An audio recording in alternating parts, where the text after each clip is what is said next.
passe pas la route. Des chaussures toutes neuves. Je n'ai pas envie de les salir, tu sais bien. Je m'en fais juste des baskets toutes neuves. Je suis fatiguée, on passe par le chemin.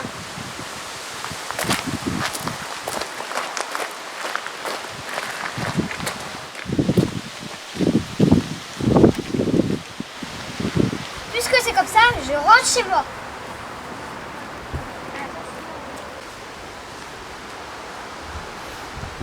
C'est ta faute. Si tu ne lui avais pas parlé aussi méchamment à Yann-Henri, il serait encore avec nous. C'est pas vrai, c'est toi qui as voulu passer par le chemin. Ah, moi, je ne fais que vous suivre. Continuez sur le chemin, moi je m'en vais.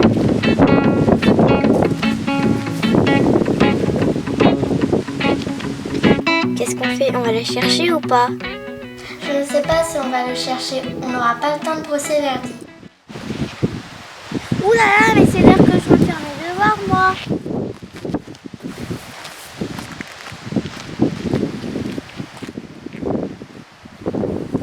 Il faut que je rentre. J'ai pas envie. J'ai envie de brosser Verdi. Mais si je le fais, je n'aurai plus le temps de faire mes devoirs. Et en plus, d'habitude, je les fais avec Yann-Henri. Pourquoi je lui ai crié dessus? Pourquoi maintenant il est fâché?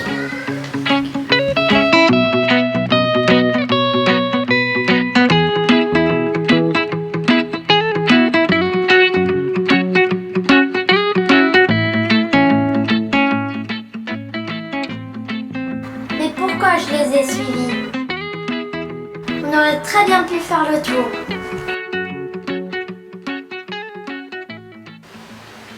Pourquoi j'ai réagi comme ça? Ce n'est pas vrai que c'est la faute d'Abigail.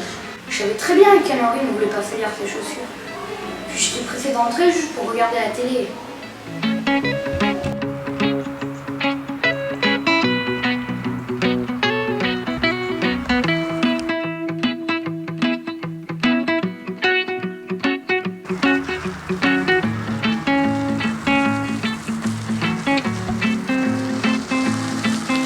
Salut.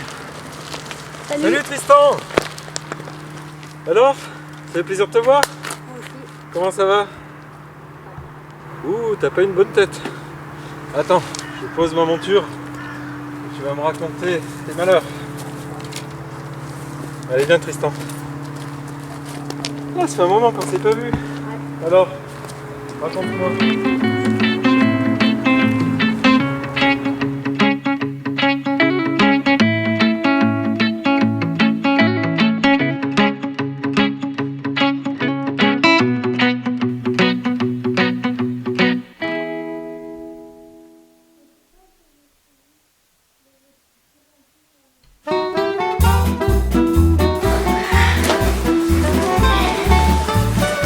Ah, c'est pas fini.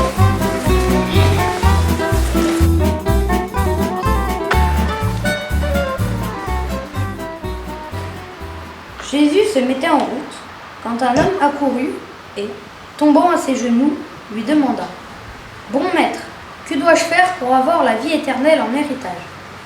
Jésus lui dit « Pourquoi dire que je suis bon? Personne n'est bon, sinon Dieu seul. Tu connais les commandements.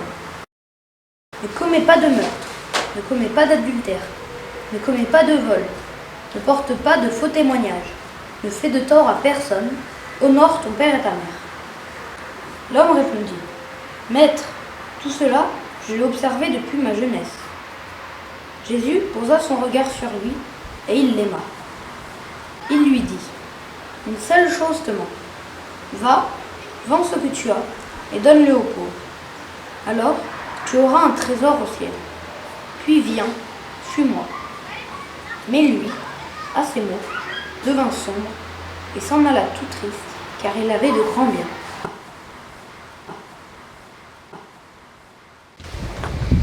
Et moi, qu'est-ce que je suis capable de laisser pour suivre Jésus? Un arbre va grandir, planté au cœur des hommes. Un arbre va surgir et réveiller le monde. Un arbre va grandir et transformer le monde. Avec tous ceux qui s'aiment, on le verra fleurir. Un arbre avec des noms couleur jardin. Un arbre issu d'un peuple de témoins, prophètes et croyants, d'hier,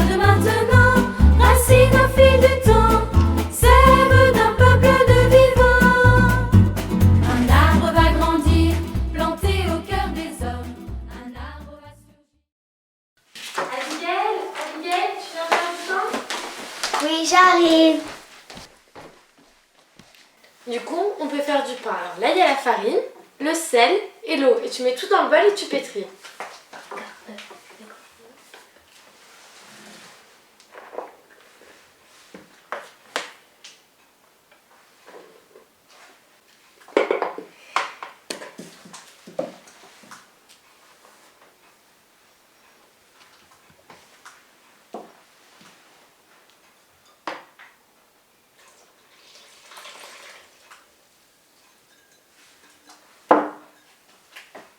Tu pétris maintenant?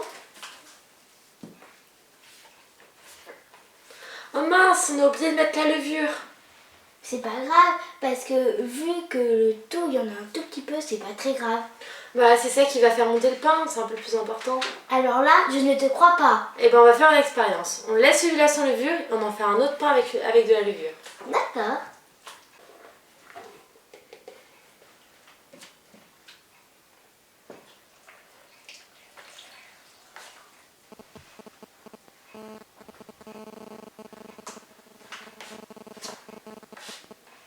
Et ben maintenant qu'on a fini de pétrir, on va regarder ce qui se passe. Maintenant que c'est prêt, on va les recouvrir avec des torchons et on va les mettre près des poêles.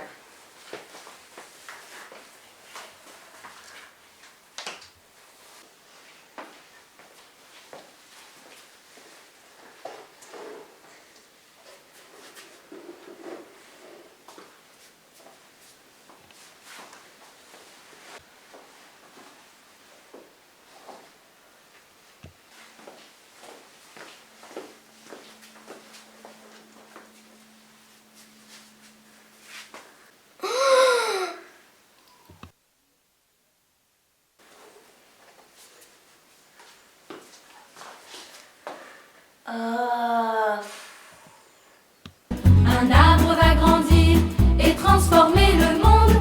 Avec tous ceux qui s'aiment, on le verra fleurir. Un arbre avec un corps solide et fort. Un arbre au cœur qui bat après. Le royaume des cieux est comparable à un trésor caché dans un champ. L'homme qui l'a découvert le cache de nouveau. Dans sa joie, il va vendre tout ce qu'il possède et il achète ce champ. Ou encore, le royaume des cieux est comparable à un négociant qui recherche des perles fines. Ayant trouvé une perle de grande valeur, il va vendre tout ce qu'il possède et il achète la perle.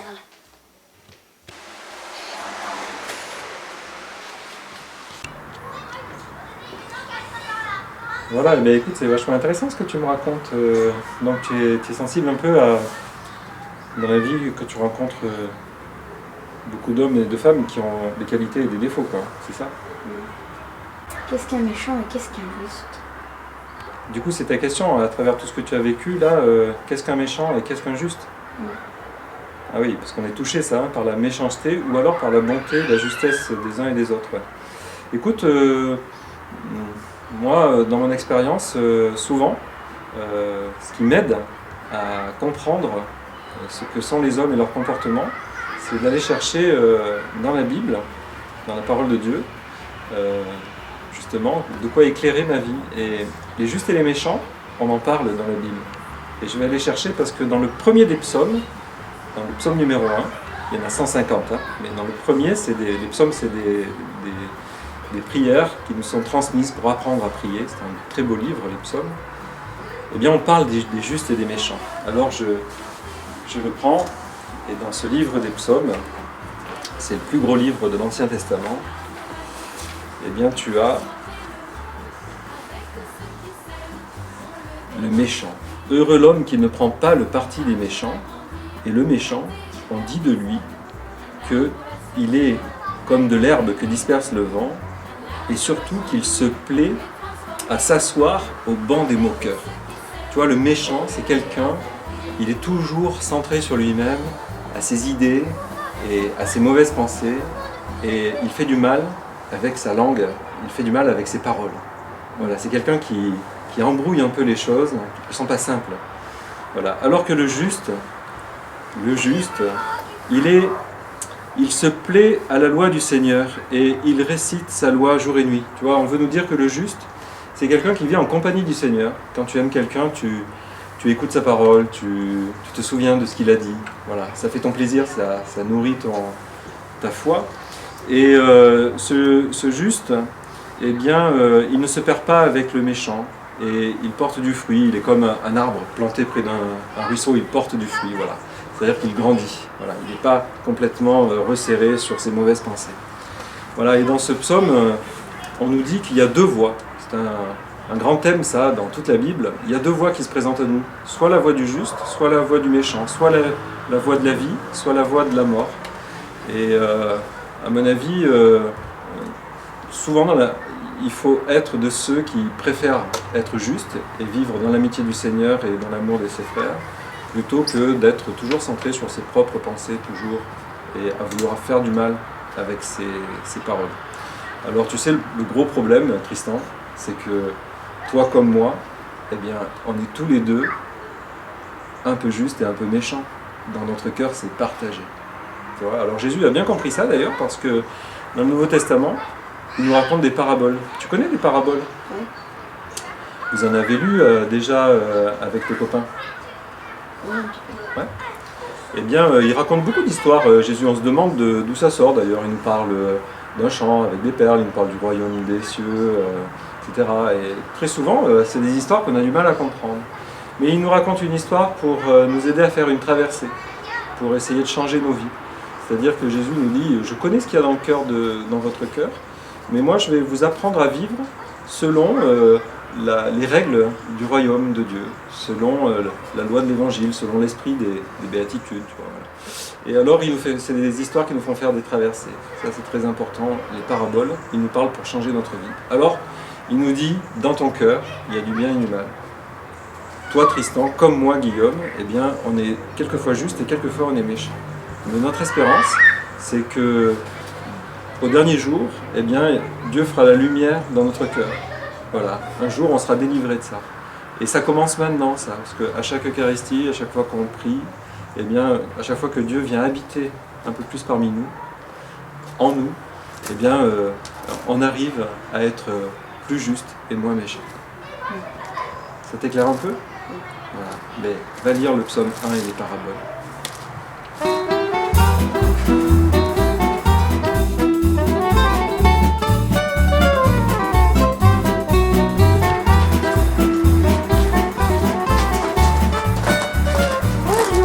Ah salut les enfants! Bonjour, qu'est-ce que vous faites? On était en train de parler, asseyez-vous avec nous. Tristan me racontait qu'il y a des jours, il y a des hauts, des bas, et des fois on rencontre des difficultés, des épreuves, et des justes et des méchants, voilà, c'est un peu compliqué la vie de tous les jours. Alors on était en train de parler de ça, et puis en lui parlant, je me suis souvenu que, vous savez, les premières communautés chrétiennes, les premiers chrétiens, au 1er siècle, ils vivaient dans des villes tout autour de la Méditerranée, des toutes petites communautés, et eux aussi ils avaient des problèmes. Ils étaient persécutés souvent, ou alors ils avaient du mal à s'entendre. Alors, pour évoquer un peu les difficultés de tous les jours, j'ai envie de vous lire un passage d'une lettre que saint Paul a écrite aux chrétiens de Rome. Voilà. Je vous le lis ça parce que, vous verrez, on peut le prendre pour la vie de tous les jours. C'est dans l'Épître aux Romains, donc la lettre de Paul, qu'il écrit aux chrétiens de Rome, au chapitre 12. Que votre amour, dit saint Paul, soit sans hypocrisie. Fuyez le mal avec horreur. Attachez-vous au bien. Soyez unis les uns les autres par l'affection fraternelle. Rivalisez de respect les uns pour les autres. Ne brisez pas l'élan de votre générosité, mais laissez jaillir l'esprit. Soyez les serviteurs du Seigneur. Au jour d'espérance, soyez dans la joie. Au jour d'épreuve, tenez bon. Priez avec persévérance. Partagez avec les fidèles qui sont dans le besoin, et que votre maison soit toujours accueillante. Bénissez ceux qui vous persécutent. Souhaitez-leur du bien, et non pas du mal. Soyez joyeux avec ceux qui sont dans la joie. Pleurez avec ceux qui pleurent. Et soyez bien d'accord entre vous. N'ayez pas le goût des grandeurs, mais laissez-vous attirer par ce qui est simple. Vous voyez ce que dit saint Paul, on peut le mettre en pratique, nous, tous les jours, aujourd'hui. Ce n'est pas vraiment ce que nous avons fait. Attends, je vais lire la suite. Ne vous fiez pas à votre propre jugement. Ne rendez à personne le mal pour le mal. Appliquez-vous à bien agir aux yeux de tous les hommes. Autant que possible pour ce qui dépend de vous, vivez en paix avec tous les hommes. Ne vous faites pas justice vous-même, mes bien-aimés, mais laissez agir la colère de Dieu. Car l'Écriture dit, c'est à moi de faire justice. C'est moi qui rendrai à chacun ce qui lui revient de le Seigneur. Mais si ton ennemi a faim, donne-lui à manger. S'il a soif, donne-lui à boire. Ce sera comme si tu entassais sur sa tête des charbons ardents. Ne te laisse pas vaincre par le mal, mais sois vainqueur du mal par le bien. Oh là là, mais c'est impossible! De toute façon, il y a plein de personnes qui font du mal. C'est vrai, tu vois, mais Yann-Henri, les chrétiens, ils doivent surprendre. Et vous, tous, jeunes ou moins jeunes, eh bien, on doit surprendre les autres. Parce que Saint Paul nous dit que le plus facile, c'est de rendre le mal pour le mal. Donc, si tout le monde fait du mal, eh bien, il n'y a pas de raison pour qu'on n'en fasse pas nous non plus. Mais il dit qu'il faut surprendre. Quand on fait du mal, eh bien, il faut faire le bien. Il faut répondre par le bien. Quand on t'offense, il faut pardonner. C'est briser la logique du « je rends le mal pour le mal ». Et on n'y arrive pas tout seul, ça. On y arrive en s'aidant les uns les autres. Et profondément, vous y arriverez si vous faites confiance au Seigneur, si vous vivez avec lui, s'il est en vous, si sa parole habite votre cœur, si vous vous nourrissez aussi de son Eucharistie. C'est comme ça que ça transforme nos vies, qu'on est capable de faire le bien et non pas le mal. Ok. Moi aussi j'ai compris quelque chose aujourd'hui. Vous voyez ce pain? Par exemple, on a mis une toute petite pincée de levure et le pain a monté. C'est pareil pour nous. Si on y met un peu du sien, la terre sera plus belle. Moi, j'allais partager le pain avec vous. Moi aussi, j'ai appris quelque chose aujourd'hui. On doit laisser les choses les moins importantes et garder les plus importantes. Oui, c'est important de choisir et de ne pas laisser faire les autres à notre place. Chacun de nous peut rendre un monde meilleur. C'est un peu comme dit Jésus dans les paraboles, on peut devenir des perles précieuses pour les autres. Alors je vous propose de commencer tout de suite en partageant ce pain. Vous êtes d'accord ?